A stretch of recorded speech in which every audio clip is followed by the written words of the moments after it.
విరచిస్తా నేడే నవశకం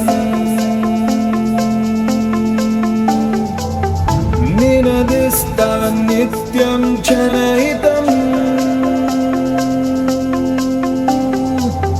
నలుపెరుగని సేవే అభిమతం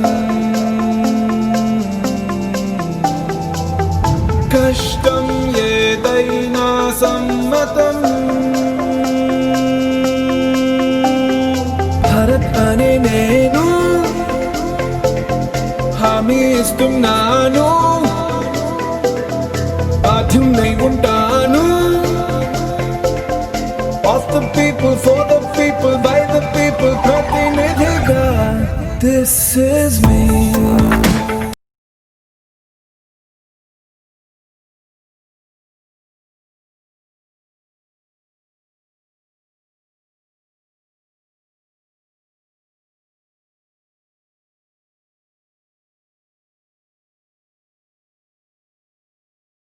మహాత్మా గాంధీ గారిని మనము ఫాదర్ ఆఫ్ నేషన్ అంటాము, జాతిపిత అంటాము. ఆయన అందరిలాగా పెద్ద పెద్ద ఇళ్లలో జన్మించలేదు. మనలాగే చిన్న చిన్న సామాన్య కుటుంబంలో గుజరాత్ లో జన్మించాడు. అయితే మహాత్మా గాంధీ గారికి మరింత పెద్ద పేరు వచ్చింది. 100 దేశాలు కూడా ఆయన స్టాంప్స్ ముద్రీకరించాడు. అంతేకాకుండా ఆయన్ని చాలా దేశాలు మరి ముఖ్యంగా ఐక్యరాజ్య సమితి వాళ్ళు ప్రపంచ అహింసా దినోత్సవంగా ఈ రోజు ప్రకటించడం జరిగింది. అయితే మహాత్మా గాంధీ గారు మనకి స్వాతంత్రాన్ని సాధించి ఆయన మనందరూ కూడా ఒక స్ఫూర్తి ప్రదాతగా నిలబడ్డారు. అంతేకాకుండా మనకొక్కరికే కాదు 25 దేశాల్లో ఆయనకి స్ఫూర్తి ద్వారా వాళ్ళందరూ కూడా స్వాతంత్రం సంపాదించుకున్నారు. అయితే వియత్నాం లో ఉన్న హోచ్పెన్ అనే ఒక ఆయన మహాత్మా గాంధీ గారి స్ఫూర్తితో ఆ వియత్నాం కి వాళ్ళు ఇండిపెండెన్స్ సంపాదించుకున్నారు. మరి మార్టిన్ లూథర్ మీరందరికీ తెలిసి ఉంటుంది, ఆయన సోషల్ యాక్టివిస్ట్. USA లో ఆయన చెప్తారు, జీసస్ క్రైస్ట్ తర్వాత నేను ప్రేమించే అతి పెద్ద వ్యక్తి గొప్ప వ్యక్తి ఎవరైనా ఉన్నారంటే అది మహాత్మా గాంధీ అంటారు. సో మహాత్మా గాంధీ గారిని ఎన్నో దేశాలు స్ఫూర్తిగా తీసుకున్నాయి. ఇక ఆంగ్ సాన్ సూకీ అనే ఆవిడ నోబెల్ బహుమతి సంపాదించింది. ఆమె బర్మాలో ఒక మిలిటరీ రూల్ కూడా ఆమె ఛేదించి ఆ దేశానికి స్వాతంత్రం సంపాదించుకోగలిగింది. ఇక నెల్సన్ మండేలా గురించి మనం చెప్పాల్సిన అవసరం లేదు. సౌత్ ఆఫ్రికాలో ఒక నల్ల సూర్యుడు అంటారు. ఆయన సౌత్ ఆఫ్రికాకి సత్యం, సత్యాగ్రహం, అహింస అనే మార్గాల ద్వారా ఆ దేశం యొక్క స్ఫూర్తితో మరి ముఖ్యంగా అక్కడ ఇండిపెండెన్స్ సంపాదించగలిగారు. ఇక బాపూజీ గారు చిన్నప్పుడు ఒక నాటకం చూశారంట. ఆ నాటకం పేరు సత్య హరిశ్చంద్రుడు. మీకు తెలుసా? చూసారా? సత్య హరిశ్చంద్రుడు సత్యం కొడుకు ఏం చేస్తాడు? మాట మీద నిలబడతాడు, మాట తప్పడు. మీ అందరిలాగా మన నాలాగా అలా ఏముండదు.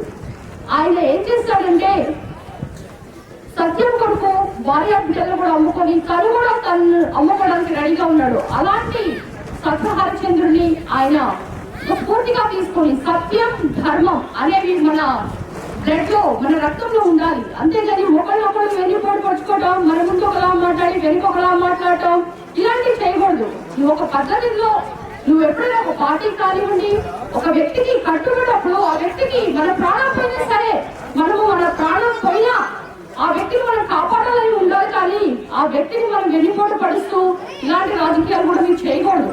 అది నేను మరి ముఖ్యంగా శాఖ మంత్రులు చెప్తున్నా.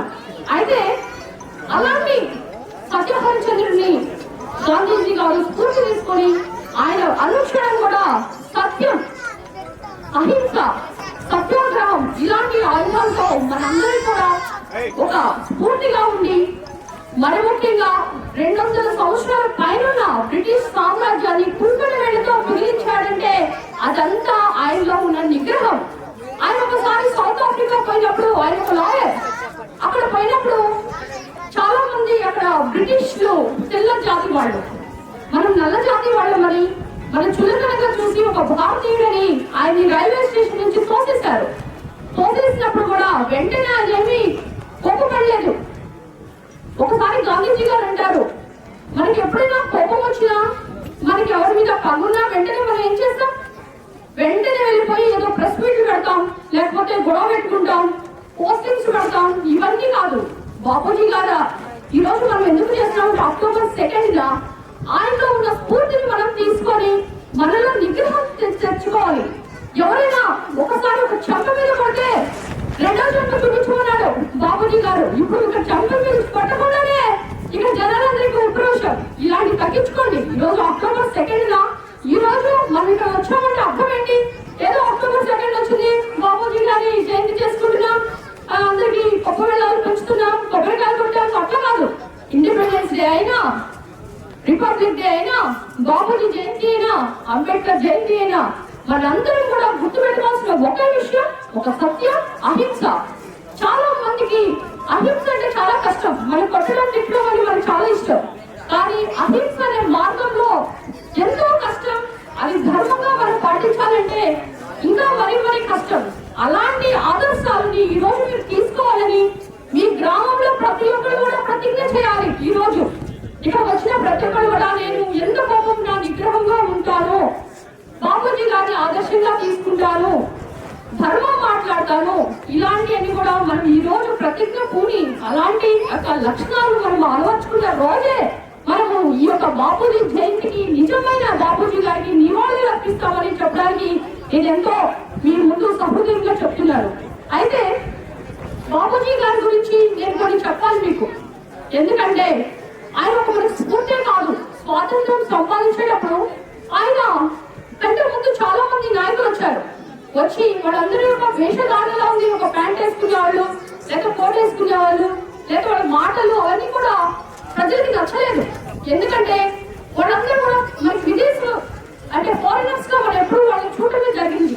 కానీ వెంటనే ఎంతో పెద్ద వ్యక్తి అంటే ఒక లాయర్ గా ఉండి విదేశాల్లో చదివి మన దగ్గరకు వచ్చినప్పుడు బాబుజీ గారు ఏం చేశారు? ఒక సూట్ బూట్ వేసుకొని తిరిగారా? లేదే. ఆయన వెంటనే ఒక కుళ్ళాయి పంచి కట్టాడు, చొక్కా తీసేశాడు, గుండు కొట్టేసుకున్నాడు, కర్ర పట్టుకున్నాడు. అంటే ఆయన చూస్తే మన ఇంట్లో ప్రతి వాడికి ఏమని గుర్తొస్తుంది? బాబుజీ గారిని చూస్తే మీకు ఏమనిపిస్తుంది? మన పెద్దనాన్న, మన తాతయ్య, మన పితామహుడు అనే భావన వచ్చింది, మన ఇంటి పెద్ద ఆయన అని. అందుకే బాబుజీ గారు చెప్పిన ప్రతి ఒక్క మాటని కూడా మనం చూసా తప్పకుండా ఎన్నో సత్యాగ్రహాలు చేశాం. క్విట్ ఇండియా ఉద్యమం చేశాం, ఉప్పు సత్యాగ్రహం చేశాం, తర్వాత ఖలీఫా సత్యాగ్రహం చేశాం మైనారిటీస్ కొరకు, తరువాత చాలా చంపారన్ అనే ఉద్యమంలో వాళ్ళు మరి ముఖ్యంగా బీహార్ ప్రజలకి ఆయన సంవత్సరము నీళ్లు మంది కొరకు ఆయన పోరాటం చేశారు. ఇన్ని పోరాటం చేసిన, ఒక విదేశీ వస్తువులు బహిష్కరించిన, లేకపోతే సహాయ నిరాకరణ ఉద్యమం చేసిన, ఒక క్విట్ ఇండియా ఉద్యమం చేసిన ఎవరన్నా బాబుజీని ఒక క్వశ్చన్ అడిగారా? ప్రశ్నించారా? ఎందుకు చేస్తున్నావు అని? అనలేదు. ఎందుకంటే బాబుజీ గారిని చూసి మన పెద్ద ఆయన మనం నడిపిస్తున్నాడు, ఆయన చెప్పింది మనం చేస్తే మనకి స్వాతంత్రం వస్తుందనే ఉద్దేశంతో ప్రతి ఒక్కరు కూడా ఆయన వెనుక నడిచారు. తద్వారా మనకి స్వాతంత్రం వచ్చింది. బాబుజీ గారు మరి ముఖ్యంగా ఒక మాట అంటారు, స్త్రీలు ఎప్పుడైతే అర్ధరాత్రి రోడ్ల మీద నడుస్తారో అప్పుడే మనకి నిజమైన స్వాతంత్రం వచ్చిందని చెప్తాడు. అవునా? సో అలాంటి రోజులే మన జగన్మోహన్ రెడ్డి గారి నాయకత్వంలో రాబడింది. అందుకే అదే విధంగా దిశ చట్టాన్ని తీసుకొచ్చి ఎవరైనా అమ్మాయి మీద చెయ్యేస్తే ఆ చెయ్యి ఏమవుతుంది? వెంటనే వాళ్ళ పర్సన్స్ ని జైల్లో వేస్తారు. ఎందుకంటే నేను ఇంకొక సినిమా డైలాగ్ కూడా చెప్తా. బాహుబలి సినిమాలో అనుకుంటా, అందులో దేవసేన ఒక ఆమె ఉంటుంది, బాహుబలి యొక్క భార్య. అయితే ఆమె టెంపుల్ కి గుడికి వెళ్తున్నప్పుడు ఒక సైన్యాధిపతి, బాహుబలి రాజ్యంలో ఉన్న సైన్యాధిపతి ఆమె మెడ మీద చెయ్యేస్తాడు.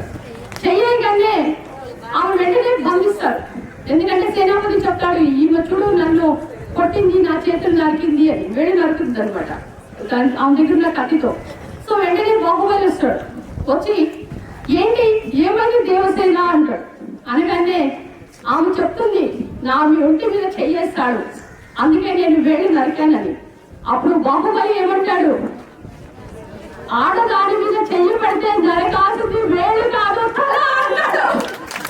అంటే మనకి తల నరకం కానీ తల లాంటి నరికే విధంగా దిశ చట్టాలు వచ్చి మన మహిళలకి మరి ముఖ్యంగా మనం ఎంత అర్ధరాత్రి అయినా మనం నడుస్తుంటే పోలీసులు వచ్చి మీ ఇంటి దగ్గర డ్రాప్ చేసే విధంగా దిశ బిల్లులు వచ్చినాయి, దిశ చట్టం వచ్చింది. ఇక మనకి దిశ దశ మారే విధంగా ఒకే ఒక వ్యక్తి ఎవరైనా ఉన్నారు అంటే అది జగన్మోహన్ రెడ్డి గారు. మన డయాబెటిక్ సీఎం గారి ఆధ్వర్యంలో మరి ముఖ్యంగా ఈ రోజు అక్టోబర్ 2న గ్రామ సచివాలయాలు వచ్చి సంవత్సరం అయింది. అవునా? మీ ముసలి వాళ్ళకి పెద్దింటి మీ పెద్ద మనుషులకి ఫస్ట్ అవగానే మీకు పెన్షన్ వస్తుందా చెప్పండి? మరి నిత్యావసర సరుకులు తెచ్చిస్తున్నారా? మరి నీకు ఇందాకంటే నేను డబ్బు కళాకారులకి డబ్బులు ఇచ్చాను, గజ్జలు ఇచ్చాము, వాళ్ళకి 3000 ఇస్తున్నాము.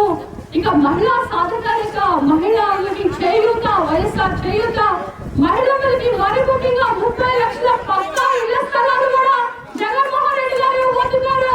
మరి ఇదంతా ఎలా ఉందంటే ఇక మహిళలకి 50% నామినేటెడ్ పదవుల్లోనూ పోస్టుల్లోనూ అందరికి కూడా సాధికారత కల్పించి నాలాంటి మహిళని ఒక ఎమ్మెల్యేగా ఒక శాసనసభ్యురాలిగా తాడిగొండకు పంపించిన ఘనత జగన్మోహన్ రెడ్డి గారిదే. అంటే మహిళలంటే ఆయనకి ఎంత ఇష్టమో, ఎంత పెద్దపీట వేశారో చూడండి. ఒక హోమ్ మినిస్టర్ అయితేనేమి, ఒక గిరిజనులకి ఒక మినిస్ట్రీ కూడా ఇంతవరకు ఇవ్వలేదు. మినిస్ట్రీ ఉండడం అయితేనేమి, ప్రతి ఒక్కరు కూడా జగన్మోహన్ రెడ్డి గారు ఎంతో మహిళలకి పట్టాభిషేకం చేస్తున్నారు.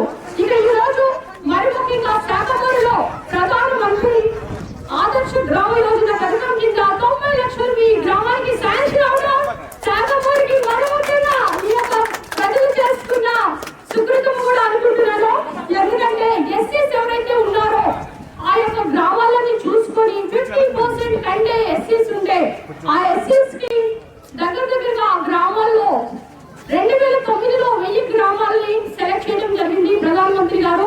ఆ గ్రామాలకి 20 లక్షలు ఇచ్చేవాళ్ళు. కానీ ఇప్పుడు ఆ 20 లక్షలు కాస్త 60 లక్షలు అయిపోయి మీ ఊర్లకి సీసీ రోడ్ అయితేనేమి, కల్వర్ట్స్ అయితేనేమి, మంచినీరు అయితేనేమి, ఇక గ్రామంలో MP schools, anganwadi schools and digital designs అంటే వైఫై కనెక్షన్స్ ఇవన్నీ కూడా భాగంగా ఈ 89 లక్షలు ఈ ఊరికి శాంక్షన్ అవడం ఈ రోజు ఇంత మనం శంకుస్థాపన చేసి పెద్ద అంటే దీపావళి మనకి నవంబర్లో రాబోతుంది. కానీ దీపావళి మీ సెప్టెంబర్లో ముందే వచ్చిందని నేను చెప్తున్నాను. ఎందుకంటే అంత రోడ్లు, ఈ విధంగా మంచినీరు ఇవన్నీ కూడా గ్రామాన్ని ఒక ఆదర్శమైన గ్రామంగా తీర్చిదిద్దడానికి ఇలాంటి పథకాలు రావటం అనేది అది కూడా నా హయాంలో నేను ఎమ్మెల్యేగా ఉన్నందుకు ఈ స్థానిక ఎమ్మెల్యే మరి మీ అందరూ కూడా అందుబాటులో ఉంటూ మీకు ఇంత మంచి పథకాలు మీ ఊరికి తెచ్చినందుకు మరి ఇలాంటి యొక్క మంచి మంచి సంక్షేమ పథకాలతో గ్రామం